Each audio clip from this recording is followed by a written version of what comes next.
옛날부터 저희 어릴 때는 가을을 맞이하면 가을은 무슨 계절이라 그러죠? 독서의 계절. 책을 많이 읽으시기 바랍니다.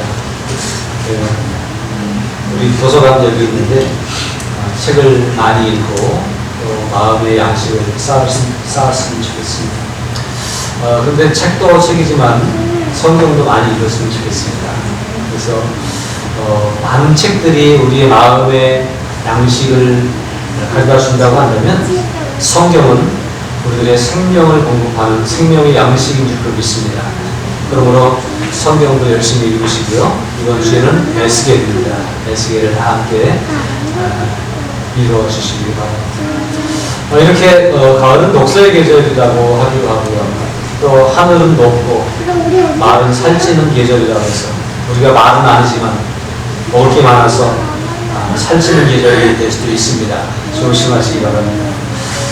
어쨌거나 가을을 일컬어 하는 여러 가지 일들이 있습니다만 우리 그리스도인들은 교회 공동체 안에서 특별히 추수감사 주일을 앞에다 두고 준비하는 마음으로 우리도 무언가를 추수할 수 있으면 좋겠다. 물론 농산물을 추수하기도 하죠. 그러나 이 땅의 어떤 열매, 결실들을 추수하는 그런 일들 뿐만 아니라 영혼으로 살아가는 우리들이 하나님 앞에 영혼의 열매를 맺는 계절로 삼았으면 더 좋겠다 그런 생각을 합니다. 그래서 이번 가을이 우리에게 이제 10월 마지막 주 9월과 10월 2달 남았는데 10월 마지막 주를 추수감사 주일로 우리가 준비하면서 영혼을 추수하는 계절로 바쁘게 움직일 수 있고 그래서 이번엔 꼭 아름다운 결실을 하나님 앞에 올려드릴 수 있는 그런 기회가 될 수 있으면 참 좋겠습니다. 여러분 모두 영혼 추수에 대한 관심을 가지고 신경을 쓰고 또 노력하고 열매를 많이 맺을 수 있기를 주님의 이름으로 축복합니다. 아멘 소리가 커야 열매를 많이 맺는데 다시 한번 말씀드립니다. 이번 가을에 내가 원하는 내가 사랑하는 그 사람을 주님 앞으로 인도하겠다라고 하는 결단을 가지고 꼭 열매 맺으시길 주님의 이름으로 축복합니다. 아멘 크게 한다고 되는 건 아니죠. 근데 간절히 사모하는 마음이 있으면 하나님이 역사하십니다. 그리고 전도는 사실 내가 하는 게 아니에요. 나는 열심히 최선을 다하지만 하나님이 하셔야 돼요.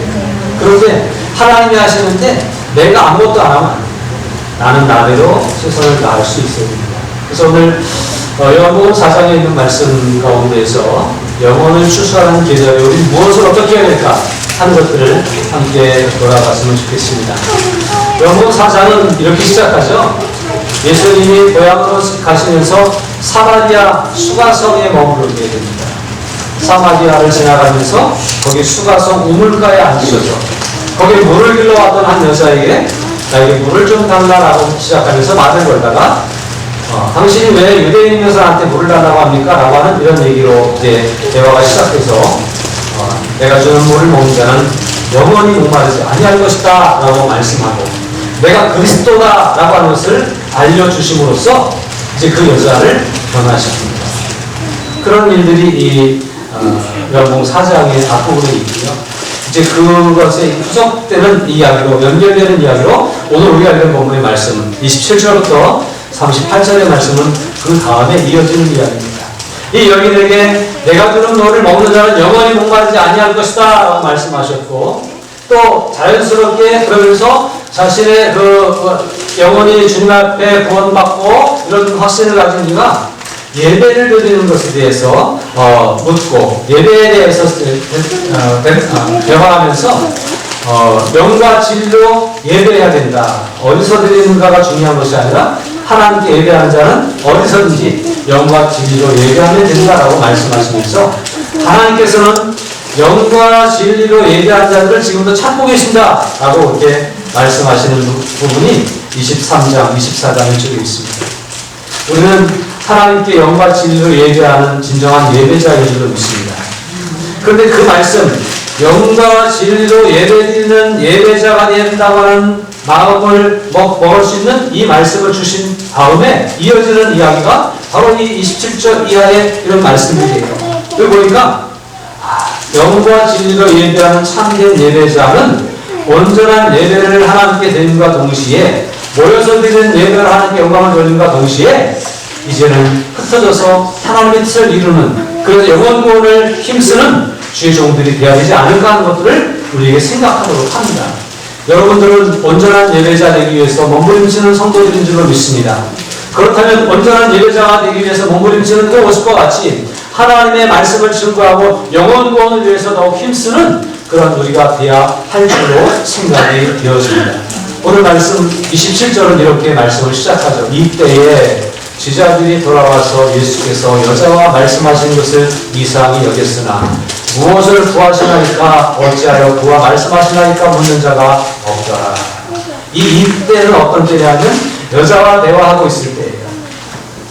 사실은 이 사마리아 성의 수가성 우물가에 이렇게 예수님이 앉아서 쉬실 때에는 다니면서 여행을, 전도 여행을 다니면서 힘든 여정에서 잠깐 쉬시는 시간이고, 이 잠깐 쉬시는 동안 시장길을 채우기 위해서 제자들은 시장에 가서 먹을 것을 준비해 갖고 오는 그런 시간이었습니다.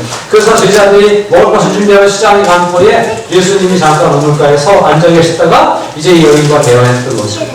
이 여인과의 대화가 끝나기도 전에 이 제자들이 와서 이 예수님과 여인이 대화하는 것을 봤어요. 제자들이 돌아와서 예수께서 여자와 말씀하시는 것을 이상히 여겼으나, 이 얘기는 봤다는 얘기죠. 아니, 예수님이 왜 사마리아 여자와 대화를 하고 있을까? 아니, 남자가 왜 외간 여자와 대화하고 있을까? 여러 가지 의문이 있었지만, 그러나 거기에 대해서 뭐가 필요하십니까? 무슨 얘기 하십니까? 라고 묻지는 않았다라고 하는 거예요. 그런데 그렇게 대화하던 것을 목격하고, 또 뿐만 아니라 이제 그렇게 대화하던 여자가 예수님 이렇게 멀찍이서 보고 있었는데, 대화하던 여자가 마을로, 자기 마을 사람들에게로 내려갔습니다. 예수님에 대한 소식을 전달하기 위해서 마을로 내려간 그 사이에 제자들이 와서 이제 제자들이 예수님에게 말을 걸고 있습니다. 그러면서 31절에 그렇죠. 그 사이에 그렇죠. 그 사이는 예수님과 여인이 대화하고 있다가 여인이 잠깐 마을에 내려간 그 사이를 얘기하는 거예요. 그 사이라고 표현한 것은 아마 어쩌면 이 여인이 갔다가 다시 올 것을 알았기 때문이겠죠. 나중에 보면 알겠습니다만 이 여인이 많은 사람들을 데리고 예수님께로 오는 그런 장면이 이제 앞으로 있습니다. 그 사이에 제자들이 청하여 이르되 랍비여 잡수소서. 제자들이 시장에 갔다 왔던 이유는 예수님과 함께 음식을 먹기 위해서 음식을 장만해 왔던 것이죠. 그래서 장만해 왔기 때문에 함께 먹는데 예수님이 안 잡수시고 있는 거예요. 그러니까 예수님 잡수세요 라고 얘기합니다. 그럼 예수님이 뭐라고 그러셔야 돼요? 그래, 그거 먹어야 되는데 예수님이 이렇게 말씀하십니다. 이르시되 내게는 너희가 알지 못하는 먹을 양식이 있느니라.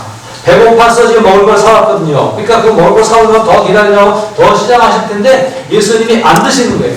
그러면서 하시는 말씀이 내게는 너희가 알지 못하는 먹을 양식이 있다라고 얘기합니다. 제자들은 의아해합니다. 아니, 먹을 걸 우리가 사왔는데 예수님 여기서 이 우물가에서 누가 뭘 줬을까? 그러면서 누가 예수님에게 잡수실 것을 갖다 드렸는가? 하면서 의아해합니다. 그때 예수님이 하시는 말씀은 이런 말씀입니다. 34절에 예수께서 이르시되 나의 양식은 나를 보내신 이의 뜻을 행하며 그의 일을 온전히 이루는 이것이니라. 이렇게 말씀을 하고 있습니다. 예수님은 배고픈 줄을 잊고 배가 고프셨지만, 육체적으로 배가 고프셨지만 그 배고픔을 잊게 할 만한 어떤 기분 좋은 일이 있었던 겁니다. 그것은 바로 뭐냐면 이 사마리아 여인과의 대화 속에서 사마리아 여인이 변화되는 모습을 보셨고, 사마리아 여인이 하나님의 뜻을 받아들이는 것을 목격했고, 그 여인이 하나님의 사람으로 온전히 회복된 것을 보셨습니다. 그러니까 예수님은 배고픈 것보다 그 여인이 회복된 것에 대한 기쁨이, 그 여인이 하나님께로 온전히 돌아온 것에 대한 흐뭇함이 배고픔을 잊게 할 만한 행복한 요인이었다라고 하는 사실이에요. 뭘 먹어서 배고프지 않은 것이 아니라 더 행복한 일이 있었기 때문에 배고픔을 잊을 수 있는 힘이 있었다고 하는 얘기죠. 이 말을 다른 말로 저에게 번역하라고 한다면 이렇게 번역하고 싶어요. 나는 안 먹어도 배부르다. 여러분 한번 해보세요. 나는 안 먹어도 배부르다. 이해가 되시죠? 너무 피곤하셨고 너무 시장하셨어요. 사실 우물가에 앉으실 때만 해도 너무 시장하셨고 너무 목마르기 때문에 그 여인에게 물을 좀 달라라고 물 한 모금을 요청할 정도였어요. 근데 여인과의 대화 속에서 예수님은 그 시장, 목마름도 잊으셨고 시장도 잊으셨습니다. 그리고 그 여인이 구원받았던 것에 대한 기쁨과 감격이 가득 채워져서 배고픔도 잊었어요. 그래서 나는 안 먹어도 배부르다. 난 너무 기분이 좋다. 라고 말씀하고 있다는 겁니다. 전 이 대목을 보면서 이런 생각을 했습니다. 사람들의 관심과 하나님의 관심은 참 다르구나 라고 하는 거예요. 제자들은 주님 배고프시죠? 드세요, 드세요. 먹을 것을 갖다 드리면서 예수님에게 대접하는 것으로 다 한다고 생각했는지 모릅니다. 이것이 사람들의 관심이에요. 제가 목회를 하면서도 많은 성도들을 대하고 또 많은 목회자들을 대하고 그러면서 서로 맛있는 거 사주고 또 선물 사주고 이런 것들로 행복하게 할 수 있다고 또 그런 것들로 행복을 느낄 때도 참 있습니다. 사실은 이것이 사람의 관심이에요. 그러나 하나님의 관심은 무엇을 먹었느냐 어떤 옷을 입었느냐 이런 것들의 관심이 아니라 하나님의 관심은 영혼에게 있었다라고 하는 사실이에요. 주님 잡수세요. 누가 뭘 안 갖다 드렸잖아요. 배고프시잖아요. 잡수세요. 자꾸 먹을 것만 권하는 사람들의 관심과 예수님은 한 영혼을 변화시키고 한 영혼이 구원받은 것에 대한 흐뭇함 때문에 너무너무 행복하고 계시다고 하는 사실을 볼 때에 이것은 하나님의 관심이었다. 저는 이런 말씀들을 볼 때마다 하나님의 관심이 내 마음 가운데 가득 찼으면 좋겠고 여러분들을 바라보는 마음 가운데 이 하나님의 관심과 같은 그런 마음들이 있어서 여러분들의 영혼이 잘되고 여러분들의 영혼이 서신앙이 성장하고 여러분들이 하나님의 사람으로 굳게 서가는 모습 때문에 흐뭇해하고 행복해하는 그런 사람으로 남아야 될 텐데 그런 결단을 자꾸 합니다. 여러분들이 가끔 저에게 좋은 것 해주실 때가 많아요. 그래서 얼마나 감사한지 몰라요. 그런다 그것 때문에 만족해하고 잘 먹었다 또 대접 잘 받았다 날 알아주는구나 기분 좋다 이런 것으로 기분 좋아하고 거기에 젖어버리면 제가 정말로 가져야 될 사명과 이런 것을 잊어버리기 쉽지 않습니까? 그래서 저는 늘 여러분들의 영혼을 바라보면서 믿음으로 잘 세워져야 될 텐데 하나님이 기뻐하시는 사람으로 굳게 세워져야 될 텐데 라고 하는 관심을 가져야 해요. 교회는 잘 안 오는데 뭐 맛있는 거 사준다고 그러는 것보다 맛있는 거 안 사줘도 교회 잘 나오는 게 더 행복하고 더 예쁘게 보인다는 그런 말씀이에요. 이해가 되시죠? 제 마음이 그런 것이 아니라 하나님의 마음이 그렇다라고 이해하시고요. 하나님의 마음이 그런 것처럼 목회자의 마음도 그렇다라고 해서 또 이해하시고 여러분 그 안에서 우리의 믿음을 잘 키워갈 수 있으면 좋겠습니다. 저뿐만 아니라 여러분들도 세상의 관심에 사람들이 가지고 있는 관심사에만 관심 가지는 것이 아니라 사람이니까 사람의 관심이 있겠지만 하나님의 사람이기 때문에 하나님이 가지시는 관심이 무엇인가에 대해 관심을 가질 수 있어야 돼요. 예수님은 산상수훈의 말씀 가운데서 무엇을 먹을까, 무엇을 마실까, 무엇을 입을까 이런 것들 이방 사람들이나 할 수 있는 이런 것들에 걱정하고 근심하고 거기에만 마음을 뺏기지 말고 너희는 먼저 그의 나라와 그의 의를 구하라 라고 말씀하십니다. 세상 사람들이 관심 가지는 것 물론 없으면 못 살아요. 그러나 거기에 관심을 집중시키지 말고 하나님의 나라와 하나님의 영광에 관심을 집중시키면 하나님이 너희에게 이 모든 것이 있어야 될 줄을 아시기 때문에 이 모든 것을 너희에게 더하시리라고 마태복음 6장 33절에서 말씀하고 있습니다. 그러므로 오늘 우리는 나의 관심이 과연 사람들이 가지고 있는 관심과 같은 것인가 아니면 하나님의 관심과 같은가 어느 쪽에 더 기울어져 있는가를 돌아보면서 우리의 관심사를 하나님의 관심사로 옮겨갈 수 있는 그런 일이 있기를 주님의 이름으로 축복합니다. 우리는 하나님의 사람들이잖아요. 뭘 먹을까? 이것이 맛있는데요.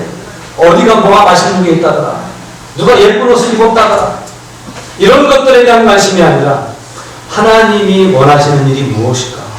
하나님은 내가 반짝거리고 예쁜 옷, 2천만 원짜리 목걸이 걸었다고 누가 부설 수 있던데 이런 것들에 대한 관심이 아니라 하나님은 우리가 순수하고 열정적인 모습으로 회개하는 마음으로 주 앞에 나와 있는 모습 자체를 너무너무 예쁘고 예뻐하시고 사랑스러워하시는 거 아니에요? 이런 하나님의 관심에 초점을 맞추고 우리가 하나님께 나아갈 뿐만 아니라 우리의 마음 가운데서도 하나님의 관심이 채워져서 많은 세상을 바라볼 때에 하나님의 시각으로 바라볼 수 있는 그런 우리들이 되어야 하겠습니다. 다음으로 우리가 생각해야 될 부분들은 이런 부분들입니다. 35절 36절에 너희는 넉 달이 지나야 추수할 때가 이르겠다 하지 아니하느냐. 그러나 나는 너희에게 이르노니 너희 눈을 들어 밭을 보라. 희어져 추수하게 되었도다 라고 말씀합니다. 눈을 들어 밭을 보라 라고 말씀하고 있어요. 우리의 눈을 떠야 됩니다. 무엇을 향해서요? 영혼을 향해서 눈을 떠야 될 줄로 믿습니다. 36절에 거두는 자가 이미 삭도 받고 영생에 이른 열매를 모으나니 이는 뿌리는 자와 거두는 자가 함께 즐거워하게 하려 함이라고 말씀합니다. 우리가 눈을 뜨지 않으면 안 됩니다. 주님은 지금 급하게 영혼을 추수하기 위해서 기다리고 계시고 영혼 추수할 분들을 막 찾고 계시고 부르고 계시는데 우리는 그것을 이해하지 못하면 안 돼요. 아직 멀었습니다 라고만 생각하면 안 돼요. 넉 달이 지나야 추수할 때가 이렇다고 하는 것은 세상에 지금 농사의 일을 얘기하는 거예요. 아직 농사 추수할 때는 안 됐습니다 라고 하는데 하나님의 관심은 농사 추수하는 것에 관심이 아니라 영혼을 추수하는 것에 관심이었고요. 그 영혼을 추수하는 것에 관심을 가진 주님은 이 영혼에 대한 관심을 가지고 영혼에 대한 눈을 뜨기를 원하시고 있다고 하는 사실이에요. 오늘 저와 여러분들이 세상을 바라볼 때 영혼들을 바라볼 수 있는 눈들이 있어야 됩니다. 여러분들 가족들을 바라볼 때에 영혼으로 바라볼 수 있어요. 우리 주변의 사람들을 바라볼 때 한 영혼으로 바라볼 수 있어요. 다시 말하면 영혼으로 바라본다고 하는 얘기는 이 사람이 구원받은 영혼인가 구원받지 못한 영혼인가 하는 것을 바라볼 수 있어야 되는 거예요. 구원받은 영혼이라면 감사해야 되고 또 그를 위해서 더 믿음이 성장할 수 있도록 기도해 주는 관심을 우리가 보여야 될 것입니다. 구원받지 못한 영혼이라고 하면 불쌍히 여기는 마음과 안타까운 마음을 가지고 있어야 되는 거예요. 그리고 그를 위해서 기도하고 그에게 계속 손을 내밀어야 되고 그를 붙잡아 이끌어가는 그런 일들이 우리 안에 있어야 되는 거죠. 우리의 눈이 보기는 보는데 영혼을 보지 못하는 그런 모습 가운데 있는 거죠. 예수님이 보니까 소경의 눈을 뜨게 해주면서 그런 사건이 있는데 그 사건을 보면서 바리새인과 유대인들이 뭐라고 말하고요. 그랬더니 예수님이 하시는 말씀 앞에 이 사람들이 우리더러 예수님이 소경이라네? 라고 얘기합니다. 그렇습니다. 우리가 못 본다고 하나님의 뜻을 보기를 원한다고 기도하면 오히려 소경이 아니겠지만 우리 다 알아요. 다 보여요. 라고 말하는 사람들이 오히려 소경이다라고 그렇게 주님 말씀하시는 대목이 있습니다. 여러분 무엇을 보십니까? 다 보고 계십니까? 다 알고 계십니까? 영혼에 대한 관심으로 영혼을 바라보는 시각으로 영혼의 그 깊숙한 곳까지 바라볼 수 있는 시각이 우리 가운데 있습니까? 그것을 바라볼 수 있는 시각이 열려지기를 주님의 이름으로 축복합니다. 눈을 들어 밭을 보라고 주님은 말씀하고 있습니다. 여러분 눈을 뜨세요. 그리고 우리가 바라봐야 될 영혼이 어디 있는지를 보시고 그 영혼을 구원하기 위해서 우리가 힘써야 될 것입니다. 36절에서 거두는 자가 이미 삭도가 났다라고 한 얘기는 무슨 얘기입니까? 추수 때가 가까웠는데 일꾼이 없으니까 일꾼을 막 부르는데 웃돈을 주고 일꾼을 선금을 주고 일꾼을 찾았다고 하는 얘기예요. 우리나라도 지금 농사 지을 사람들이 없어서 큰일입니다. 일선이 되면 일선이 부족해가지고 품값이 자꾸 올라가는 거예요. 안타깝죠. 그런데 왜 품값을 더 주고라도 써야 되는 거죠? 빨리 추수해야 되기 때문에 추수 때를 놓치면 안 되기 때문에 품값을 더 주고라도 써야 되는 거예요. 지금 하나님이 바라보시는 세상의 모습은 지금 빨리 구원해야 될 때가 이르렀기 때문에 이미 사꾼들에게 품삯을 주고 서두르고 계시는 주님이시다고 하는 사실이에요. 주님은 서두르시는데 우리는 서두르지 않고 있는 거지. 주님은 그 영혼을 볼 때 그냥 금방 추수가 할 때가 되었고 지금 추수하지 않으면 떨어질 것 같고 떨어지면 나귀의 밥이 될 것 같은 그런 안타까운 마음으로 지금 추수 때를 기다리고 추수할 일꾼들을 찾고 계시는데 그리고 막 선물을 주면서 추수할 일꾼들에게 요청하고 있는데 아직 눈이 떠지지 않은 사람들이 그것을 바라보지 못하고 그 일에 동참하지 못하고 있다고 하는 사실이에요. 오늘 저 여러분들의 영적인 시각이 활짝 열려질 수 있기를 바랍니다. 영혼을 바라볼 수 있는 우리의 시각이 열려질 수 있기를 바랍니다. 그냥 건강하다고, 돈 잘 벌고 산다고, 잘 돌아다닌다고 살아있는 영혼이 아니에요.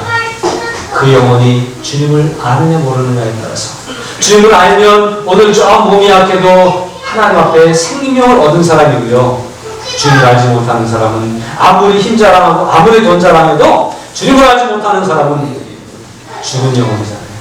이것을 바라볼 수 있는 우리의 시각이 되어져야 할 줄로 믿습니다. 이 여인은 예수님과 대화하면서 이 시각이 열렸던 것 같아요. 28절부터 30절입니다.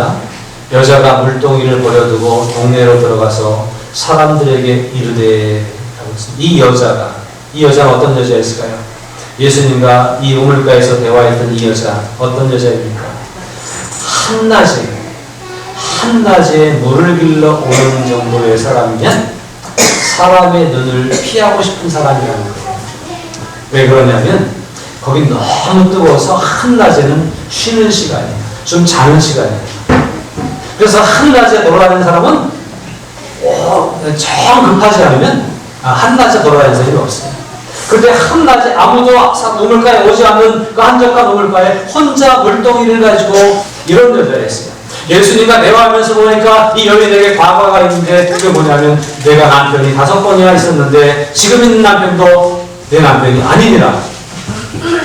이 여자는 남편을 5번이나 바꿔치기 한 여인이었어요. 능력이 있어서 그런 게 아니에요. 뭔가 이 갈증을 해결할 수 없기 때문에 여기가 옳은가, 이 사람이 괜찮은가 계속 추구하지만 이 갈급함을 해결하지 못했어요. 지금 같이 있는 남편도 내 남편이 아니다라고 하는 주님의 말씀은 너 지금도 만족하고 있지 않잖아 라고 얘기하고 있는 거예요. 어쩌면 우리들의 모습하고 같은지 몰라요. 어디 가면 돈을 많이 벌 수 있을까? 어떻게 하면 건강할 수 있을까? 어떻게 하면 행복할 수 있을까? 어디가 재미있을까? 뭐가 맛있나? 그리고 막 찾아다니는데 아무리 먹어봐도, 아무리 가져봐도, 아무리 누려봐도 행복을 찾지 못한 오늘날의 세상 사람들과 같지 않은가요? 옛날 사람들은 없어도 행복했는데 지금은 너무나 많은 것을 누리고 있으면서도 행복하지 못한 삶을 살아가고 있는 거죠. 그런데 이 여인의 모습이 그랬었습니다. 그런데 예수님과 대화하면서 예수님이 내가 주는 물을 먹는 자는 영원히 목마르지 아니할 것이다 라고 하는 이 말씀을 들을 때에 그것이 믿어졌고, 이분이 보통 분이 아니라고 하는 것이 생각이 되어졌고, 그가 많은 가운데 이분이 그리스도가 확실하구나 라고 하는 확신을 가지게 되었어요. 그런데 그런 상황 가운데서 이 여자가 변화가 됐습니다. 여러분, 이 여자는 사람들의 눈이 무서워서 아무도 만나지 않을 수 있는 시간을 선택해서 이 우물가에 왔던 사람이에요. 사람들을 만나는 것이, 동네 한복판으로 나가는 것이 두려웠던 사람입니다. 그런데요, 이 여자가 동네로 들어갑니다. 동네 한복판으로 들어갑니다. 왜요? 사람들을 만나기 위해서 들어갑니다. 왜 사람들을 만나기 위해서 들어갑니다? 변화되고 보니까 생각이 달라졌어요. 그전에는 사실은 이것저것 쫓아다니느라고 사람들 눈치도 안 받고요, 또 사람들이 뭐라 그러는 것 때문에 이제는 사람들이 싫어졌어요. 그런데 예수님 만나고 나니까 사람들이 뭐라 그러는 것이 두렵지 않았어요. 그리고 내가 가진 이 기쁜 소식을 그 사람들에게 전하고 싶은 마음과 열정이 생겼어요. 영혼을 바라보는 시각이 열려졌던 거예요. 그래서 과거에는 죄인으로 살았는지 모르지만, 과거에는 세상 욕심에 사로잡힌 사람으로 살았는지 모르지만, 이제는 주님을 만나고 나서 새로운 생각이 바뀌어지니까, 관심이 달라지니까 영혼을 바라보는 시각이 열려졌고, 동네 가운데로 들어갈 수가 있었고, 사람들에게 나아갈 수가 있었습니다. 더 중요한 것은요, 그가 물동이를 버려두고 나갔다고 하는 거예요. 이 여자가 여기에 온 이유가 뭐죠? 물을 기르러 온 거예요. 그러니까 지금 이 여자가 지금 가장 하고 싶었던 일은 물을 기르러 오고 싶은 거였어요. 물을 깃는 일이었어요. 그 물 길러 왔다고 하는 생각도 잊어버리고 물동이를 거기다가 버려두고 동네로 뛰어내려가서 내가 만난 사람이 그리스도가 아닌가 와서 보라, 그러면서 외치고 있다고 하는 사실이에요.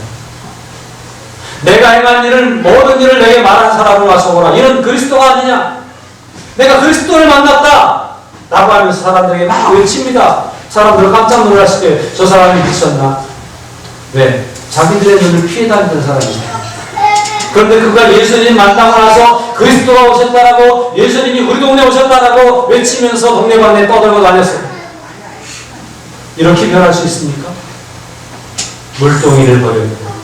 내가 해야 되는 일이 이거였지, 내 삶의 우선순위가 물을 길는 일이었는데 그것 갖다 내려놓고 주님을 전한 일을 위해서 헌신했던 이 여인의 모습은 사람들을 놀라게 했습니다.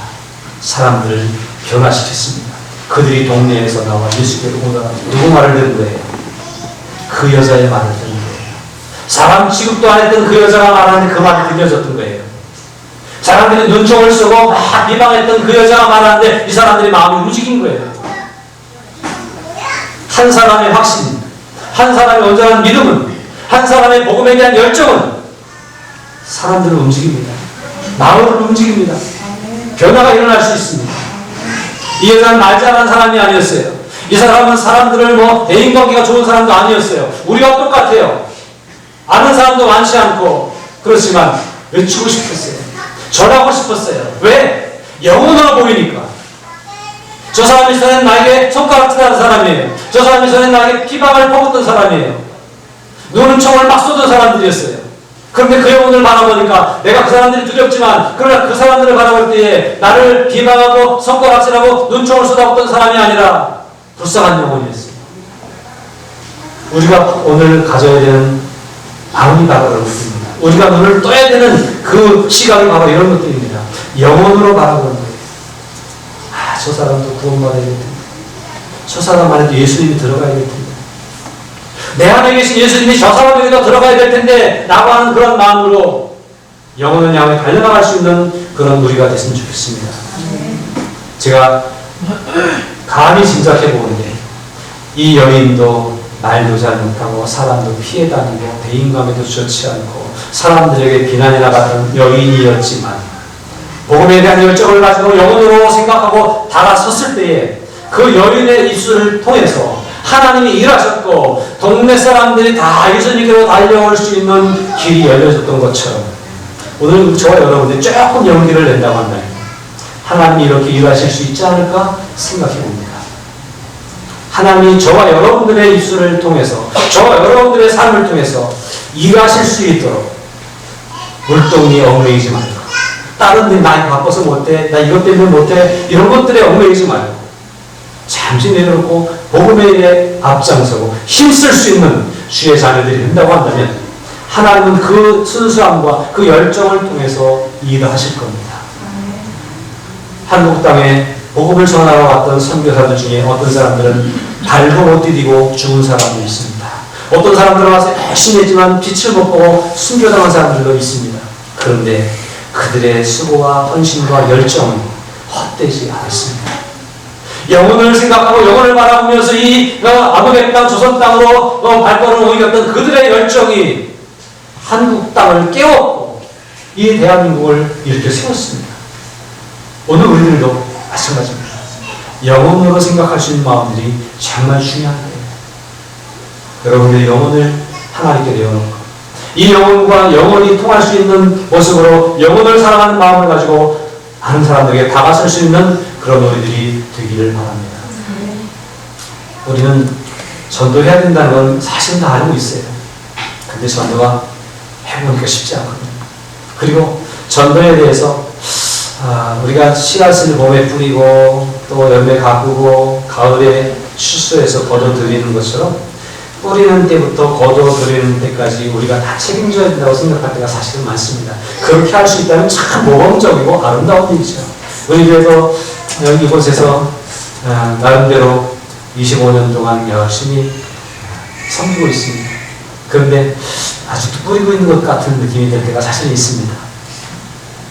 그런데 그래서 언제나 결실할까 걱정이 되고 이거 못하는 거 아니야 이런 생각이 들고 어떤 때는 뿌리다가 힘들어서 포기하는 경우들도 사실은 있습니다. 그런데 오늘 저는 예수님의 말씀을 이 뒷부분에 있는 예수님 말씀을 보면서 다른 생각을 했으면 좋겠습니다. 예수님이 이런 말씀하십니다. 37절 38절입니다. 그런즉 한 사람이 심고 다른 사람이 거둔다 하는 말이 옳도다. 38절에 내가 너희로 노력하지 아니한 것을 거두러 보내었노니 다른 사람들은 노력하였고 너희는 그들이 노력한 것에 참여하였느니라. 이 말씀 보면서 좀 이해가 안 되는 부분이 있었어요. 심은 사람이 가에 거두는 것이 보통 이치 아니에요? 그런데 때에 따라서 어떤 때는 심은 사람이 심어놓고 거두지 못하고 죽었거나 거두지 못하고 이사를 갔거나 거두지 못하고 그것을 포기하는 경우들이 있을 수 있어요. 그러면 또 다른 사람이 심지 않은 사람이 남이 심어놓은 것을 거둘 수도 있다는 사실이에요. 자, 여기서 제가 깨달은 것이 있습니다. 심은 사람이 반드시 거두는 것이 아니라 심은 사람은 심었고 거두는 사람은 거두는 거예요. 물론 그 사람이 동일한 사람일 수도 있어요. 바울은 고린도 교회에 편지하면서 나는 심었고 아볼로는 물을 주었고 그렇게 말씀한 것처럼 심은 사람 따로 있고 물을 주는 사람 따로 있을 수도 있어요. 오늘 이 세상을 살아가면서 영혼에 대한 관심을 가지고 복음을 열심히 뿌리는 사람이 따로 있고 복음의 열매를 거둔 사람이 따로 있을 수도 있습니다. 아마 여러분들 중에서도 우리 교회에서 누가 전도에서 온 사람이 아니라 다른 사람이 심어놨던 그 씨앗이 스스로 살아나서 여기 와서 결실하는 사람들도 있을 수 있을 거예요. 우리가 열심히 뿌렸는데 딴 교회로 가서 거기서 열매 맺는 사람도 있을지 몰라요. 자, 그러면 꼭 내가 뿌렸다고 내가 거두는 게 아니라는 거죠. 그러니까 우리는 거두는 거는 나중 생각이고요. 열심히 뿌리시는 겁니다. 열심히 뿌리시기를 주님으로 축복합니다. 뿌려야 돼요. 거두지도 못할 걸 왜 뿌려? 우리들의 생각이에요. 거두는 사람이 거두게 하시는 거예요. 뿌리는 사람이 거두기도 하지만 뿌리는 사람이 거두지 못할 수도 있어요. 또 뿌리지 않았는데도 거두는 일도 있다고 하는 것이 은혜 아닙니까? 어떤 경우에는 전도하러 갔는데 기다렸다는 듯이 일어서 따라온 사람도 있고요. 내가 별로 말도 잘 못하고 별로 내가 설득도 못했는데 쉽게 전도되는 사람들도 있어요. 하나님의 뜻입니다. 그러니까 우리가 처음부터 끝까지 다 해야 된다라고 하는 부담감을 가지지 말고요. 오늘 우리에게 있는 상황 가운데서 열심히 뿌리는 일에 힘쓰시기를 주님의 이름으로 부탁을 드립니다. 놀라운 것은 나는 뿌리러 갔는데 딴 사람이 뿌려놓은 것을 거두는 일도 있을 수 있다는 거예요.